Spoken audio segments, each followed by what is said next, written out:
आणि आता पाहणार आहोत सविस्तर बातमीपत्र। इर्शाळवाडीवरती बुधवारी रात्री 11 वाजण्याच्या सुमाराला मोठं संकट कोसळलं।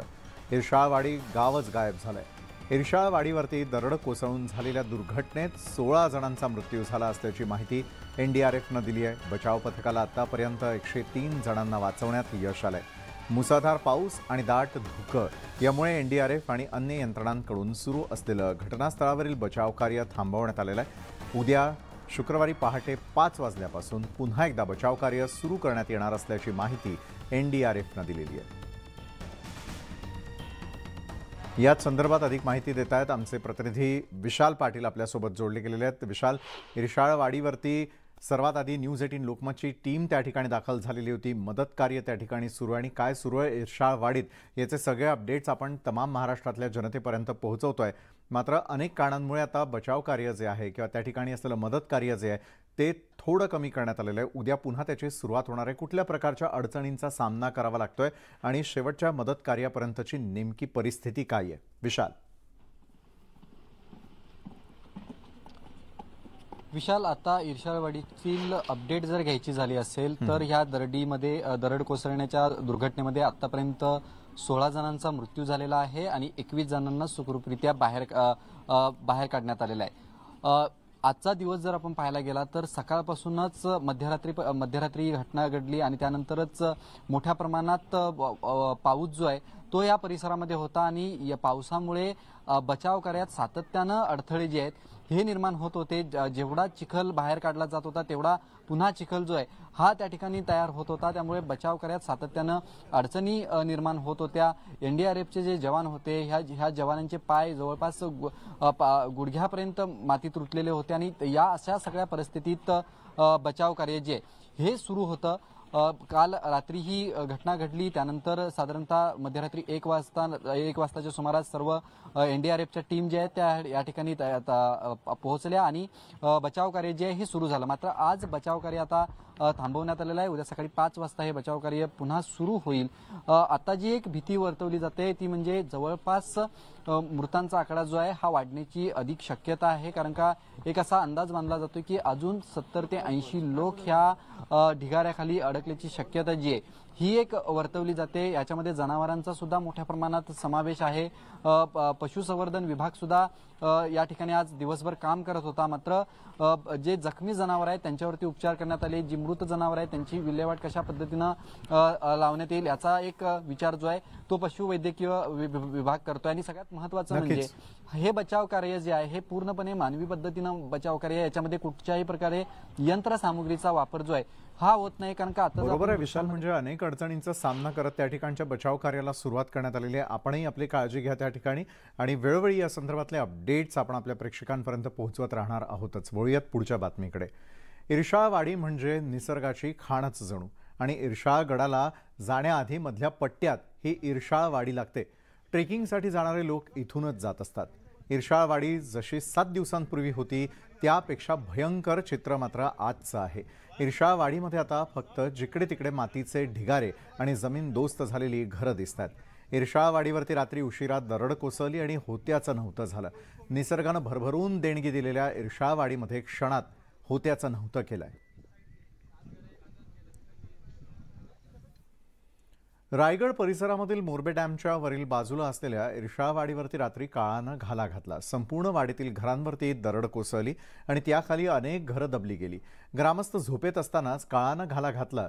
कुणाचं संपूर्ण कुटुंब ढिगाऱ्याखाली गाडलं गेलं तर कुणी थोडक्यात बचावलं। इर्शाळवाडीच्या ग्रामस्थांनी मृत्यू डोळ्यांनी पाहिलाय। गावावरती दरड कोसळलेली आहे आणि यामध्ये अनेकांचा मृत्यू होण्याची भीती व्यक्त केली जाते। आपल्या सोबत ज्यांनी पाहिला हा सगळा प्रसंग ते आहेत, त्यांनी हा सगळा प्रसंग पाहिलेला आहे। कशा पद्धतीने दरड कोसळली गेली, काय झालं होतं, किती वाजता ही घटना झाली होती? 10:30च्या दरम्यान सगळी लोक झोपत गेली होती आणि अचानक स्फोट झाल्यासारखं घर घर घर घर घर आवाज आला आणि सगळी दरड खाली यायला लागली आणि सगळी लोक जी घरं होती ती ढिगाऱ्याखाली गेली। त्या ढिगाऱ्यात माणसं पण गेली। तुमच्या घरातले किती व्यक्ती अडकले? आमच्या घरात आम्ही 3च लोक होतो। तिन्ही आवाज येताच बाहेर पडलो। घर गेलं का मातीखाली? हा, घर गेलं। अर्धा भाग माती खाली गेला आणि आमची मामाची 8 लोक होती ती पूर्णच फॅमिली माती खाली गेली. काकाची 12 होती ती पण पूर्णच माती खाली गेली. काय नेमकं झालं होतं? वीज वगैरे होती का त्यावेळेला? लाईट वगैरे होती? काहीच नव्हतं, लाईट नव्हती, वीज नव्हती, काहीच नव्हतं. पूर्ण अंधार होता आणि पाऊस मुसळधार पडत होता. त्यात काहीच नाही कळालं. जिथून रस्ता भेटला तिथून आम्ही बाहेर पडलो. मग खाली कसे उतरलात अंधारात एवढ्या? जिथून रस्ता भेटल, ज्या आवाज येतो त्या दिशेने नाही गेलो आम्ही. ज्या व्यवस्थित रस्ता होता त्या दिशेने आम्ही खाली आलो. ज्या वेळेला परिस्थिती काय पाहिली? कारण का अंधार होता, काही दिसलं की बाबा घरं एवढी खालती गेलीत किंवा एवढ्या घरांवरती माती पडले? काहीच दिसत नव्हतं. फक्त आमच्या घरासमोर एक प्यास आला, मोठा मातीचा ढिगारा. तेव्हा आम्ही बाहेर निघलो आणि तिथून लगेच पळ काढला. आरडाओरड सुरू होता? हा, आरडाओरड चालू होता. वाचवा वाचवा वाचवा लोक करत होती, पण वाचवायला मदतीला कोणीच नव्हतं. कारण गावकरी 100%तून 90% गडगले गेली माती खाली आणि 10% लोक शिल्लक राहिले. कालचा इन्सिडन्स पाहिला, जे दरड कोसळली गेली, त्यांनी सगळं सांगितलं की कशा पद्धतीनं रात्रीची स्थिती होती आणि यांनी सगळा प्रकार खालती येऊन गावकऱ्यांना सांगितला आणि त्यानंतर मदत कार्य जे आहे हे काहीच्या गतीनं सुरू झालं. कारण का रात्रीची परिस्थिती भयानक होती. कारण का ज्या वेळेला आम्ही या ठिकाणी रात्री 3 वाजता पोहोचलो होतो, सगळीकडे काळोख होता आणि जोरदार पाऊससुद्धा होता आणि अशा परिस्थितीतसुद्धा बचाव कार्याला काहीशी सुरुवात झाली होती आणि यांनी संपूर्ण कशा पद्धतीनं ही दरड कोसळली हा प्रसंग जो आहे हा सांगितलेला आहे. Video journalist Rajesh शेळगावकरसह Vishal Patil, news 18 Lokmat, Raigad. 24 तासांपूर्वी इर्शाळवाडी एक हस्त खेळतं 50 ते 60 घरांचं असं गाव होतं. बुधवारी रात्री 10:30 ते 11 वाजण्याच्या सुमाराला इर्शाळवाडीवरती दरड कोसळली आणि इर्शाळवाडी गाव उद्ध्वस्त झालं.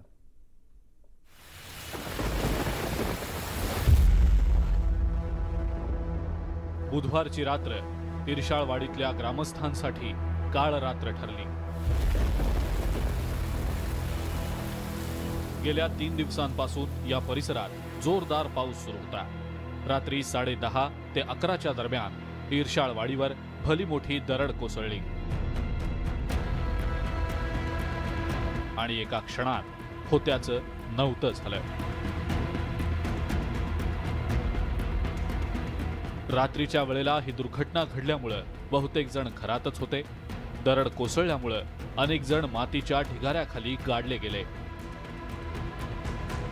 10:30 दरम्यान झालंय.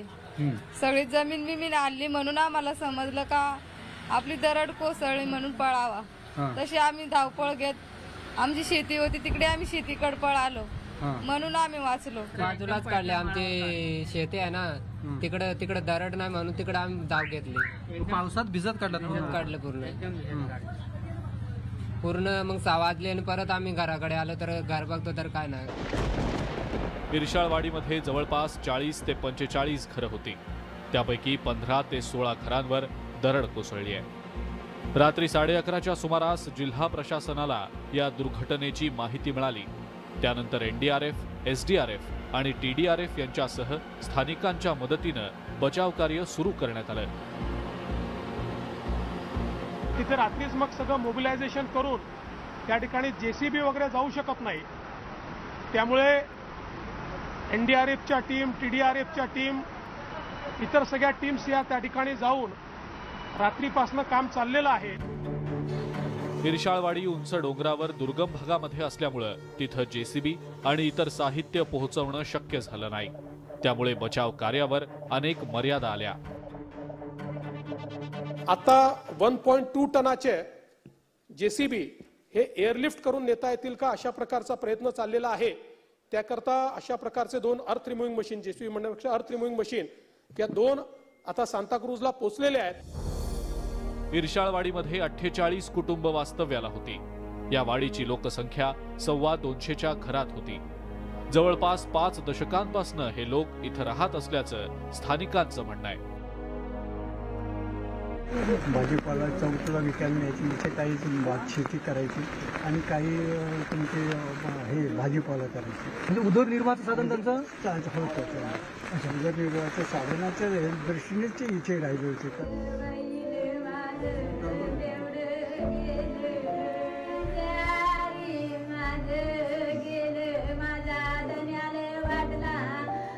या दुर्घटनेमुळे इर्शाळवाडीवर शोककळा पसरली आहे.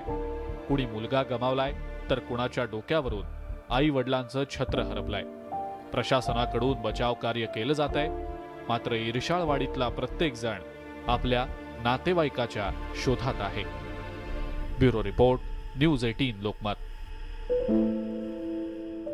खालापूर जवळच्या इर्शाळवाडीमध्ये आंबेगाव जवळच्या माळीण आणि महाडमधील तळीयेची पुनरावृत्ती झाली आहे. खालापूर जवळील इर्शाळवाडीवरती दरड कोसळून अनेक कुटुंब ढिगाऱ्याखाली अडकल्याची दुर्दैवी घटना घडली.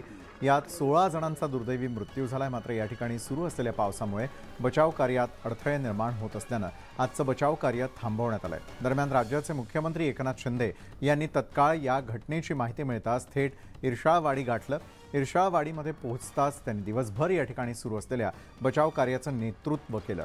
मुख्यमंत्र्यांनी थेट गडावर चढून प्रत्यक्ष उद्ध्वस्त झालेल्या वस्तीवर जात संपूर्ण बचाव कार्याचं नियंत्रण केलं. मुख्यमंत्री एकनाथ शिंदे हे संवेदनशील मुख्यमंत्री म्हणून ओळखले जातात आणि त्याचाच प्रत्यय पुन्हा एकदा समोर आलाय. मुख्यमंत्री आज एका सामान्य कार्यकर्त्याच्या भूमिकेत दिसून आले. मुख्यमंत्र्यांनी भर पावसात इर्शाळवाडीकडे चढाईला सुरुवात केली. चिखलानं निसरडा झालेला रस्ता पायी तुडवत ते वस्तीवर पोहोचले. त्यामुळे सर्वसामान्यांसाठी असणारी मुख्यमंत्र्यांची तळमळ पुन्हा एकदा दिसून आली. अरे बघा, कठीण परिस्थिती आहे. पाऊस पडतोय, इथे कुठलंही वाहन येऊ शकत नाही, मॅन्युअली सगळं करावं लागतंय. आणि या सगळ्या ज्या काही टीम आहेत, NDRFची टीम आहे, SDRF आहे, TDRF आहे, या लोकल ज्या रेस्क्यू टीम आहेत आणि त्याचबरोबर इथल्या ज्या NGOज आहेत त्या देखील नेहमी अशा प्रकारच्या दुर्घटनेमध्ये काम करतात. या सगळ्यांनी मदत कार्य, बचाव कार्य या ठिकाणी केलं. हे दुर्दैवी घटनेमध्ये नेहमीच शासन अशा दुर्घटनाग्रस्तांच्या मागे उभं राहतं. ज्यांचा जे काही लोक जखमी आहेत त्यांचा MGMमध्ये आपण उपचार करतोय, त्यांच्यावर देखील उपचार सुरू आहेत. आणि त्याचबरोबर ज्यांचा मृत्यू झालेला आहे त्यांच्या देखील कुटुंबियांना शासन 5 लाख रुपयाची मदत करणार आहे. नंतर आपल्या सगळ्यांचं पुन्हा एकदा स्वागत. कोल्हापूरच्या शिपेकरवाडीमध्ये देखील डोंगराच्या पायथ्याला आणि डोंगरावर 100 घरं आहेत. दरम्यान अनेकदा या डोंगराचा भाग कोसळलाय. त्यामुळे प्रशासनाकडून या ठिकाणी राहणाऱ्या लोकांना नोटीस देण्यात आलेली आहे. प्रशासनानं या नागरिकांना स्थलांतर करण्यास सांगितलंय. मात्र तरीही स्थानिकांनी प्रशासनानं केलेल्या आवाहनाला गंभीरतेनं घेतलेलं नाहीये. या ठिकाणाहून आढावा घेतला आमचे प्रतिनिधी ज्ञानेश्वर साळोखे यांनी. रायगड इथं झालेल्या दुर्घटनेनंतर कोल्हापूर जिल्ह्यामध्ये सुद्धा दरड प्रणव क्षेत्रामध्ये जे नागरी वस्ती आहेत त्यांचा प्रश्न ऐरणीवरती आलेला आहे. मी सध्या शिपेकरवाडी या गावामध्ये आहे आणि या ठिकाणी मी ज्या घरावरती उभा आहे ते घर सुद्धा अगदी डोंगराच्या पायथ्याशी आहे. आणि ही बाजूची वस्ती पाहायला गेली तर 100हून अधिक घरं या सगळ्या डोंगराच्या पायथ्याशी वसल्याचं आपल्याला पाहायला मिळते. खरं तर अनेक वेळा या गावामध्ये ज्या डोंगराच्या पायथ्याशी ही वस्ती वसलेली आहे त्या ठिकाणची दरड आहे ती कोसळलेली आहे. आणि या माझ्या बाजूला दुसऱ्या बाजूला या ठिकाणी पाहायला गेलं तर या ठिकाणी मोठ्या प्रमाणात घरं आहेत आणि ही सुद्धा अगदी डोंगरावरती वसल्याचं या ठिकाणी दिसून येते. आणि एकूणच पाहायला गेलं तर या सगळ्या नागरिकांना आता प्रशासनानं नोटिसा बजावायला सुरुवात केलेली आहे. मात्र नेहमीच येतो पावसाळा आणि नेहमीच येतो नोटिसा, अशा पद्धतीची ही अवस्था या ठिकाणी पाहायला मिळते. आणि खरं तर या सगळ्या नागरिकांचं तातडीनं स्थलांतर करण्याची गरज आहे. मात्र नागरिक सुद्धा या सगळ्या स्थलांतराला प्रतिसाद देत नसल्याचं प्रशासनाचं म्हणणं आहे. तर दुसऱ्या बाजूला नागरिकांना योग्य त्या ठिकाणी स्थलांतर करावं अशा पद्धतीची अपेक्षा आहे ती नागरिकांची आहे. त्यामुळे प्रशासन आणि नागरिकांच्या वादामध्ये मात्र या ठिकाणी एखादी दुर्घटना घडू नये इतकंच या निमित्तानं म्हणणं आहे. मात्र एकूणच या ठिकाणी पाहायला गेलं तर मोठ्या प्रमाणात कोल्हापूर जिल्ह्यामध्ये अशा पद्धतीची दरड प्रणव क्षेत्र आहेत. Video journalist Sandeep Patil, Dnyaneshwar Salunke, news 18 Lokmat, Shipekarwadi, Kolhapur. तर या बातमीपत्रामध्ये वेळ झाली तर थांबण्याची ताज्या घडामोडींसाठी पाहायला विसरू नका न्यूज 18 लोकमत.